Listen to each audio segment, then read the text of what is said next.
What happens when a corporate VP dismisses a hard-working employee's bonus as pocket change? Vera Martinez learned that karma has a way of balancing the books, and sometimes, the universe delivers justice with compound interest. Vera Martinez had always believed in playing by the rules. For 8 years at Henderson Financial Group, she'd been the model employee, first to arrive, last to leave, never missing a deadline. While her colleagues grabbed happy hour martinis at Murphy's Pub, Vera stayed late crunching numbers, building models that saved the company millions. Her corner cubicle overlooked the parking garage where she watched executives drive away in their Teslas and BMWs while she took the subway home to her cramped Brooklyn apartment. But Vera didn't mind. She had a plan. Work hard, get promoted, buy her own BMW someday. The annual bonus meeting was supposed to be her moment. Vera had single-handedly identified cost savings worth $2.3 million, streamlined 3 departments, and trained half the junior staff. Her direct supervisor, Janet Morrison, had promised her a substantial reward. "You've earned this, Vera," Janet had whispered during their pre-meeting coffee. "I put you in for the maximum." Vera walked into VP Richard Blackstone's mahogany-paneled office that December morning wearing her best blazer, the one she'd splurged on at Macy's. Blackstone barely looked up from his iPhone as he slid an envelope across his massive desk. "There's your bonus, Martinez. Don't spend it all in one place." Vera's hands trembled as she opened the envelope. Inside was a check for $500. $500. For 8 years of loyalty and a year that generated millions in savings. "Sir, I think there might be a mistake." Blackstone finally looked up, his cold gray eyes scanning her with barely concealed annoyance. "Mistake? That's generous for someone in your position. Hell, $500 is probably a rounding error on what you actually deserve." The words hit Vera like a physical blow. A rounding error. 8 years of 60-hour weeks, missed family dinners, sacrificed relationships, all dismissed as a mathematical afterthought. But Vera Martinez was about to learn something that Richard Blackstone would soon discover the hard way: rounding errors have a way of adding up. Vera stumbled out of Blackstone's office in a daze, clutching the insulting check. The fluorescent lights in the hallway seemed too bright, the corporate motivational posters on the walls mocking her with their cheerful messages about teamwork and excellence. She made it to the ladies' room just as the tears started flowing. Locked in a stall, she called her sister Maria during her lunch break at the nursing home where she worked double shifts. $500? Maria's voice crackled through the phone. "Vera, my kid makes more than that selling lemonade." He called it a rounding error, Maria. "Like I'm nothing." "You're not nothing. You're everything to that place, and they know it." But Vera's humiliation was far from over. Word spread fast in the office ecosystem.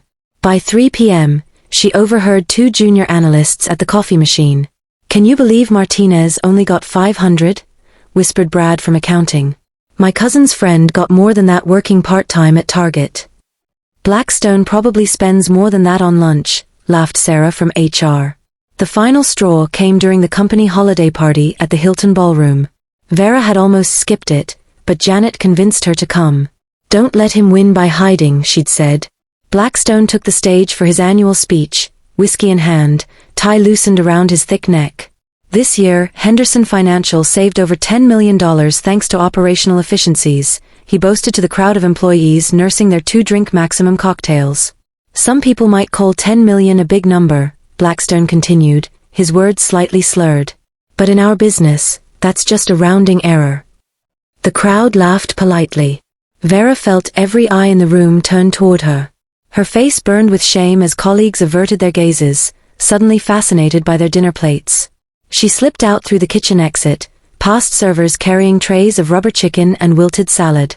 In the parking garage, she sat in her 15-year-old Honda Civic and made a decision that would change everything. Richard Blackstone wanted to talk about rounding errors? Fine. Vera was about to become very good at math. Vera spent her weekend doing what she did best, digging through numbers. But instead of company reports, she was researching Richard Blackstone himself. LinkedIn, Facebook, property records, SEC filings. She'd always been thorough, now she had motivation. What she found made her blood boil. Blackstone's annual salary, $850,000. His bonus last year, $1.2 million.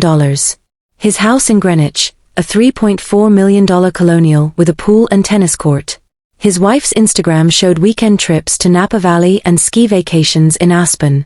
Monday morning brought a revelation. Janet stopped by Vera's desk with coffee and a guilty expression. "I need to tell you something about your bonus," Janet whispered, glancing around nervously. "I recommended you for $15,000.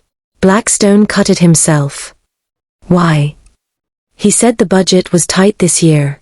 Then I saw the management bonuses." Janet's voice dropped to barely audible. "His was $2.4 million, Vera. He bought a boat with it. Posted pictures on Facebook." A boat.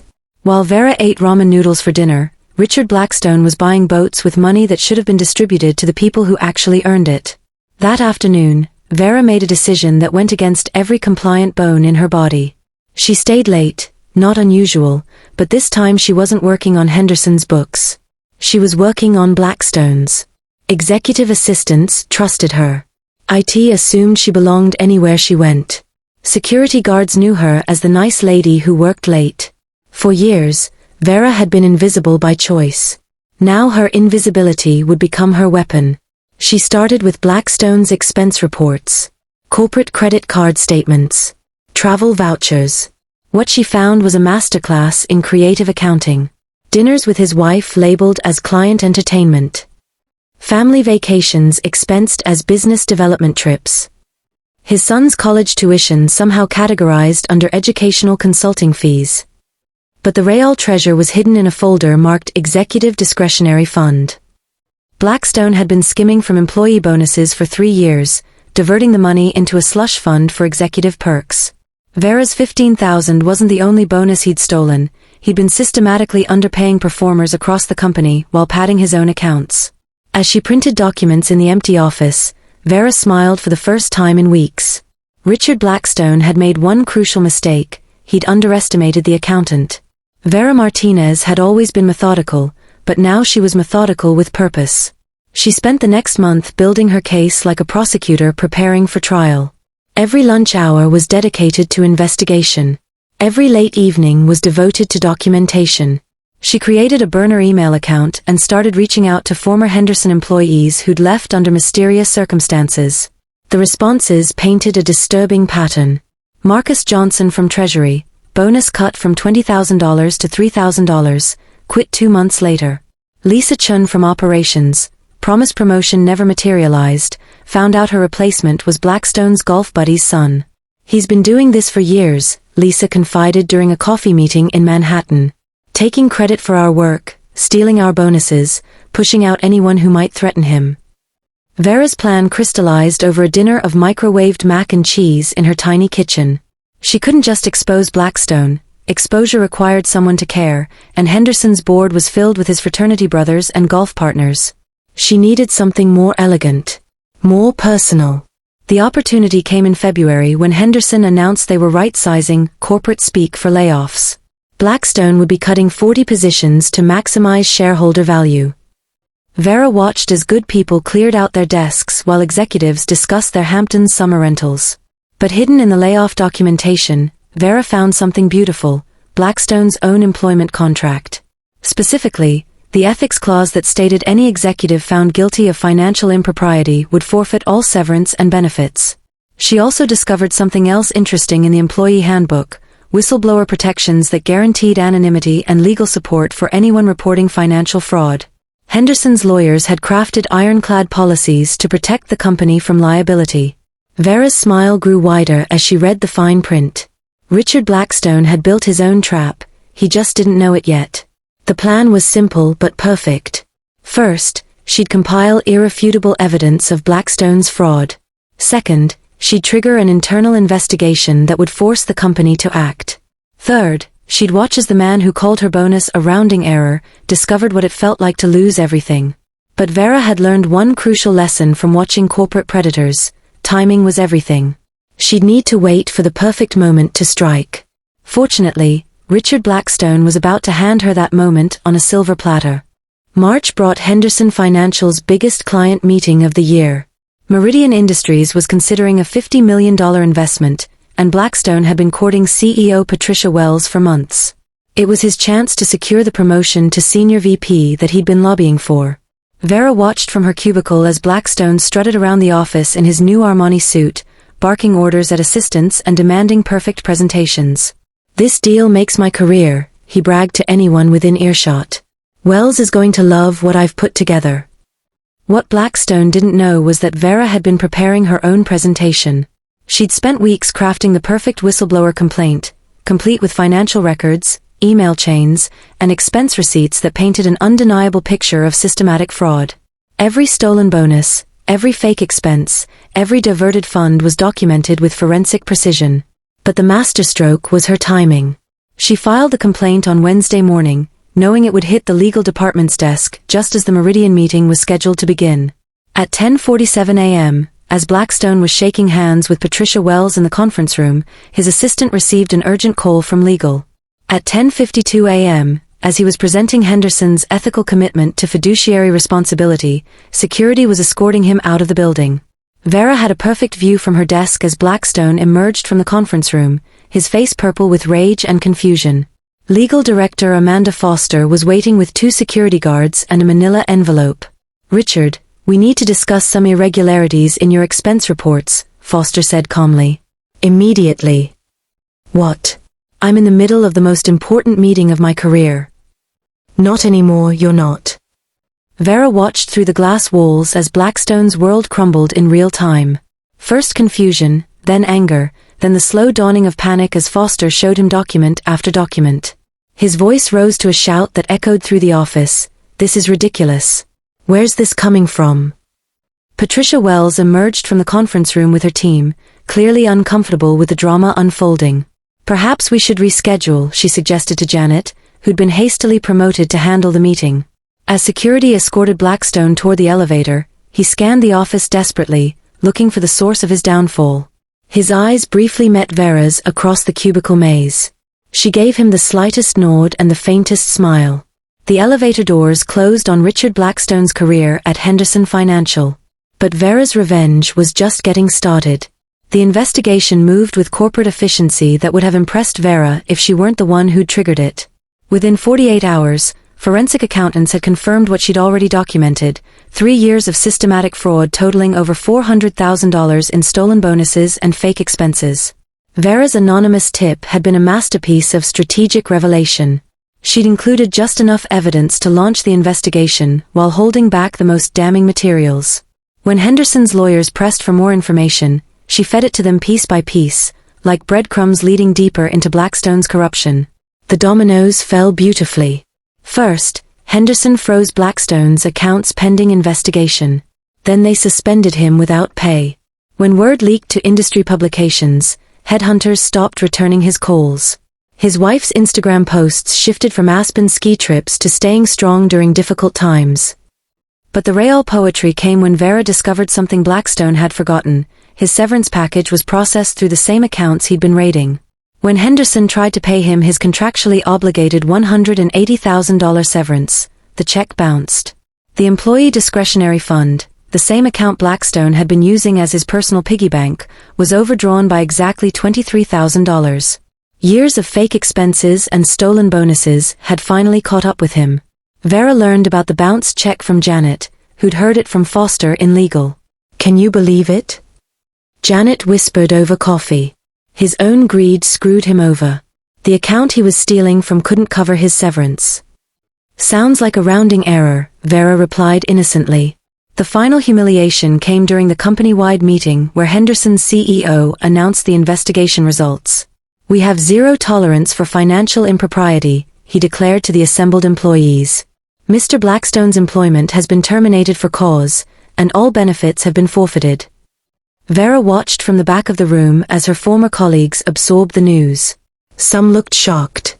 Others nodded knowingly. They'd suspected something was wrong. A few actually applauded. After the meeting, Janet approached with an envelope. "This is yours," she said quietly. "What should have been yours from the beginning?" Inside was a check for $15,000, Vera's original bonus recommendation, plus interest and a formal apology from Henderson's board. But the real satisfaction wasn't in the money. It was in the knowledge that Richard Blackstone was discovering what it felt like to be dismissed as a rounding error in someone else's calculations. 6 months later, Vera Martinez sat in her new office, yes, office, not cubicle, reviewing quarterly reports for her first month as Assistant Vice President of Financial Operations. The promotion had come with Henderson's investigation cleanup, along with a 40% salary increase and a company BMW. Her phone buzzed with a text from Maria, "Saw the article about your old boss. Karma's a beautiful thing, isn't it?" The article in Financial Times was brutal. Former Henderson VP faces criminal charges in bonus theft scheme. Blackstone's mugshot looked nothing like the arrogant executive who'd once dismissed her contribution as a rounding error. His hair was gray, his expensive suits replaced by a public defender's recommendation of humble attire. The criminal charges had been filed after several former employees came forward with additional evidence of harassment and discrimination. Vera's anonymous complaint had opened floodgates she never expected. Blackstone wasn't just facing financial penalties, he was looking at actual prison time. But the sweetest revenge came in a phone call that morning. Blackstone's lawyer had reached out to Henderson, desperately trying to negotiate a settlement. He needed character witnesses for the sentencing hearing. He needed his old colleagues to testify about his contributions to the company. Amanda Foster had called Vera personally. "Would you be willing to provide a statement about your interactions with Mr. Blackstone?" "Absolutely," Vera had replied. "I have quite a lot to say about his management style." As she sat in her corner office that evening, watching the sunset paint Manhattan gold through her windows, Vera reflected on the journey from that humiliating December morning to this moment of quiet triumph. She'd learned something important about corporate America. The system wasn't designed to protect people like her, but it could be used by people smart enough to understand its weaknesses. Her computer chimed with an email from Patricia Wells at Meridian Industries. They wanted to discuss a new partnership with Henderson Financial, specifically requesting to work with the team that cleaned house so thoroughly. The $50 million deal Blackstone had lost was back on the table, this time with Vera leading the negotiations. She poured herself a glass of wine, real wine, not the cheap stuff from her corner bodega, and raised a toast to her empty office. "To rounding errors," she said aloud. "May they always add up exactly right." Outside her window, the city hummed with ambition and possibility. Somewhere out there, another Richard Blackstone was probably dismissing another hard-working employee as insignificant. But Vera Martinez had proven something beautiful. In the mathematics of justice, even the smallest numbers could compound into something devastating. The accountant had balanced the books. And the equation was perfect.